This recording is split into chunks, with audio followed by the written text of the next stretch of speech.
بسم اللہ الرحمن الرحیم۔ السلام علیکم ناظرین۔ برصغیر میں زندگی کی گاڑی کو آگے بڑھانے کے لیے 3 طرح کے کیلنڈر دیکھے جاتے ہیں، جن میں عیسوی کیلنڈر، اسلامی کیلنڈر اور بکرمی یا دیسی کیلنڈر۔ عیسوی کیلنڈر کے حساب سے 4 اکتوبر 2025 دن ہفتے کا۔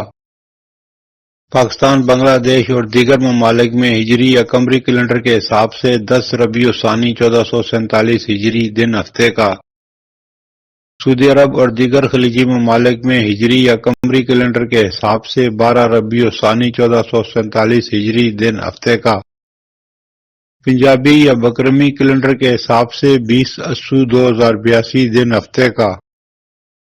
اور آج کی بات، دروازہ عدالت کا ہو یا پھر خانہ کعبہ کا، کھلتا صرف طاقتور کے لیے ہے، غریب کے نصیب میں صرف چکر ہیں۔ ماضی کے دریچوں سے چند واقعات جو پاکستان اور مسلمانوں سے متعلق ہیں۔ 4 اکتوبر 1186 سلطان صلاح الدین ایوبی نے 4 اکتوبر کو دمشق کو اپنی سلطنت کا مستقل دارالحکومت بنایا۔ 4 اکتوبر 1911 طرابلس لیبیا پر اطالوی فوجوں کا قبضہ ہوا، جس کے خلاف اسلامی دنیا بھر میں احتجاجی تحریکیں شروع ہوئیں۔ 4 اکتوبر 1947 لاہور میں آزاد جموں و کشمیر کی عارضی حکومت کا اعلان کیا گیا۔ غلام نبی گلکار صدر اور سردار ابراہیم خان کو وزیر اعظم مقرر کیا گیا۔ یہ حکومت راولپنڈی میں فعال تھی اور اسے پاکستان کی حمایت حاصل تھی۔ اس واقعے نے کشمیر کے تنازع کی بنیاد رکھی جو آج تک جاری ہے۔ 4 اکتوبر 1948 مولانا مودودی کو جماعت اسلامی کی ایک ریلی کے دوران گرفتار کر لیا گیا۔ 4 اکتوبر 1963 یمن میں انقلابی حکومت کے قیام کے بعد 4 اکتوبر کو مصر نے فوجی امداد بھیجی تاکہ نئی حکومت کو مستحکم کیا جا سکے۔ 4 اکتوبر 1977 فلسطین میں اسرائیلی قبضے کے خلاف بڑے مظاہرے 4 اکتوبر کو ہوئے، جنہیں سختی سے کچلا گیا۔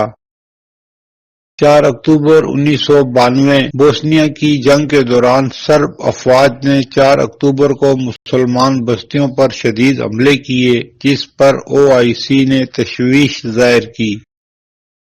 4 اکتوبر 1993 صومالیہ میں بلیک ہاک ڈاؤن کے نام سے مشہور ماگادیشو کی لڑائی میں پاکستانی فوجی دستوں نے اقوام متحدہ کی قیادت میں حصہ لیا۔ اس آپریشن میں پاکستان سمیت اتحادی افواج پر حملہ ہوا، جس میں کئی پاکستانی فوجی ہلاک اور زخمی ہوئے۔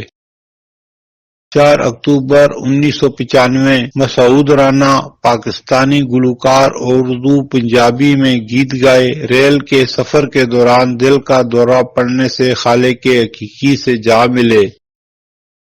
4 اکتوبر 2023 پاکستان نے غیر قانونی طور پر رہنے والے غیر ملکیوں، خاص طور پر تقریباً 17 لاکھ افغان مہاجرین پر بڑے پیمانے پر کریک ڈاؤن کا اعلان کیا۔ اس فیصلے نے ہزاروں افغانیوں کی ملک بدری کا باعث بنا اور علاقائی تناؤ کو بڑھایا۔ 4 اکتوبر 2021 تیونس میں سیاسی بحران کے دوران 4 اکتوبر کو صدر نے نئی حکومت تشکیل دینے کا اعلان کیا، جس نے اسلامی دنیا میں ایک نئی بحث چھیڑ دی۔